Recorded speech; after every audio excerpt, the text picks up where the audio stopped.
which direction. But there was great motivation to do this. I mean, back in the 70s, there was, even today, it's now a multi-billion-dollar industry. Sure. And So we used to not be afraid to just go ahead and light the fuse. Right, right. And the resources were there to try it. So this is the history that is pretty intriguing. So now we've done the technical part of the work. Let me show you the references, and I promised you I would talk a little bit about some great resources you can go to if you have additional interest. Now here's a book that is a test two ways. It's a test intellectually. It's the book on gravitation and Einstein's theory of relativity. The other test is, can you pick it up? Because it's about the size and shape of the Los Angeles phone book. But you can buy these used for 20 or so bucks, and it's a good book to have for if you're really seriously interested.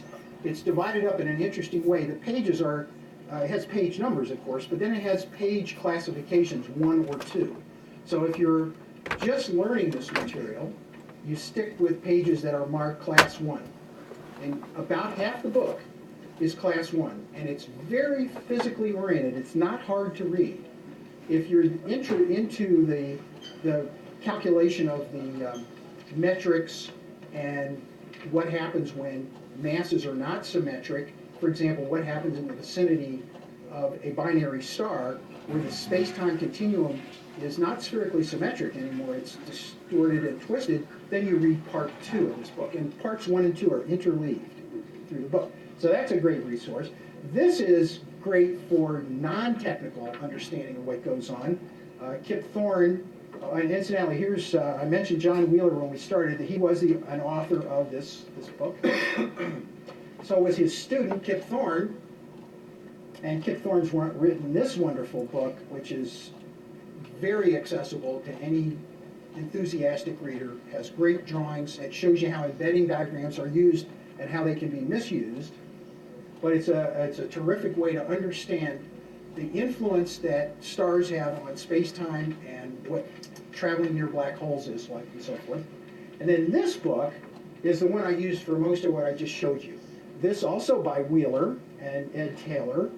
Not a very big book, maybe a half an inch thick, but it does all kinds of problems in general relativity using only algebra.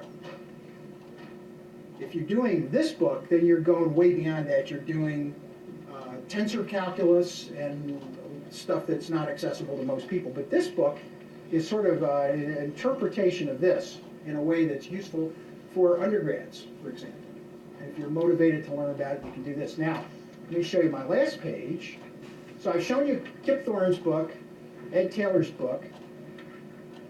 Parts of Ed Taylor's book, of the Exploring Black Holes, is available from Ed Taylor's website.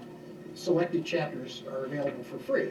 So if you're, and in fact, this GPS chapter that they've written, you can get from them for free, which is nice. And then Ashby, who's here at CU, has written a couple of papers on the topic, which are quite readable. And finally, I don't need that. Finally, this is a great resource. MIT has a policy now that all course resources are available online worldwide. And one of the best of these is the one they have on, I'm sorry to say the path name is pretty long, but their section on general relativity and astrophysics not only has course notes, exams, solutions to the exam problems, it has videos.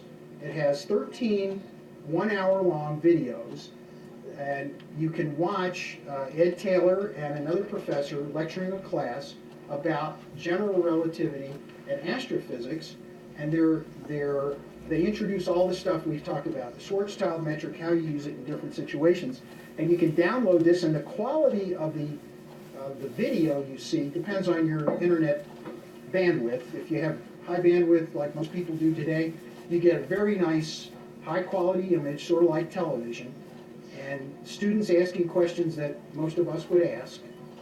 And it's 13 hours of these videos, so you have plenty of opportunity to watch the things you can watch in the course over and over again. So that's my lecture. I hope you found it as challenging as I did preparing. Thank you, Ed.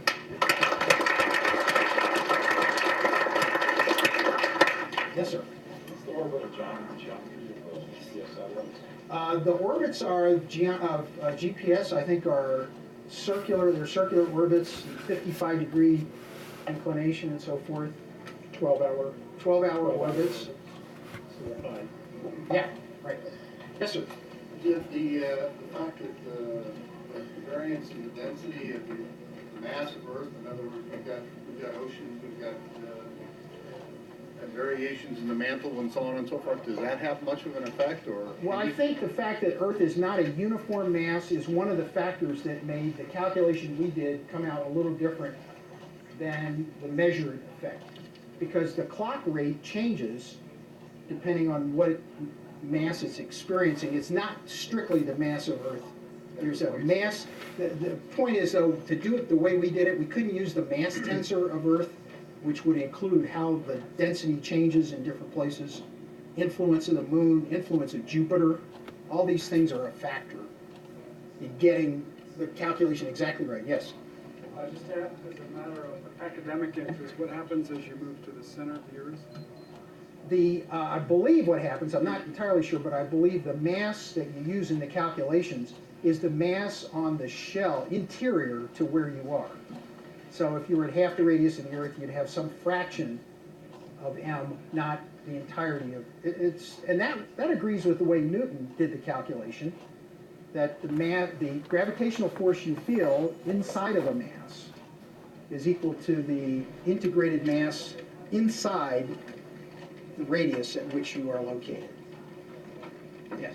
The only general relativistic effect that you've talked about is the gravitational redshift. Mm-hmm.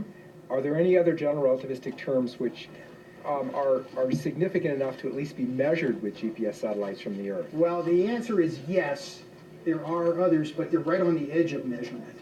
So there are, for example, we would be content. We wouldn't have had to fly, what's his name, Alan Title's experiment. Not Alan Title. Who's the guys at Stanford? Gravity Probe B. Gravity Probe B. We could have said, well, we don't need to do that experiment because GPS works. Except there are other effects. There's frame dragging, and actually You're right, from the Kerr metric. Yeah. But you're at a huge disadvantage because it's a high orbit rather than a low orbit. Right, but there are other effects, and there are constantly people coming up with experiments that are incredibly expensive to work on the last few digits, you know, of what the forces are and what the effects are. But in other words, GPS isn't useful for general relativity tests much other than the redshift? Well, people have very inventive ways to do it with, say, if you had a generation of clocks that were 10 times better than the ones that are flying now, then you could explore different things, and there are proposals to do that. Yeah? It seems like, when you think back to the history of relativity, almost all of the interesting effects have other people's names associated with them, like the Schwarzschild meteorite, the De Sitter universe, the Kerr black hole, and everything.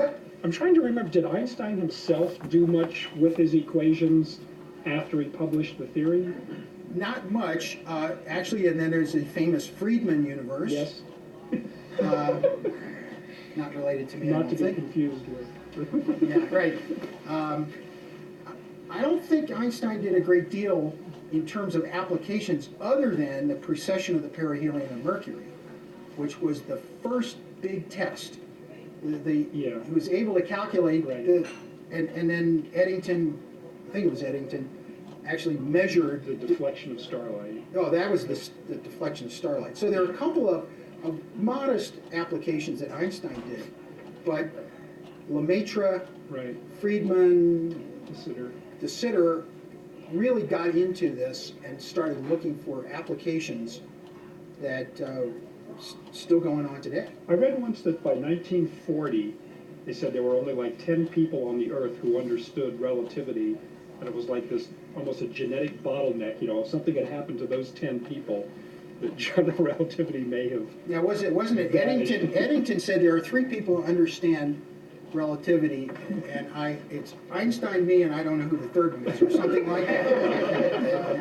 But yeah, and now you could, using this course material, you can actually give at least some sense of vocabulary to any interested high school student, which is an extraordinary thing. Any other questions? If not, I thanks for your time. Thank you. Okay.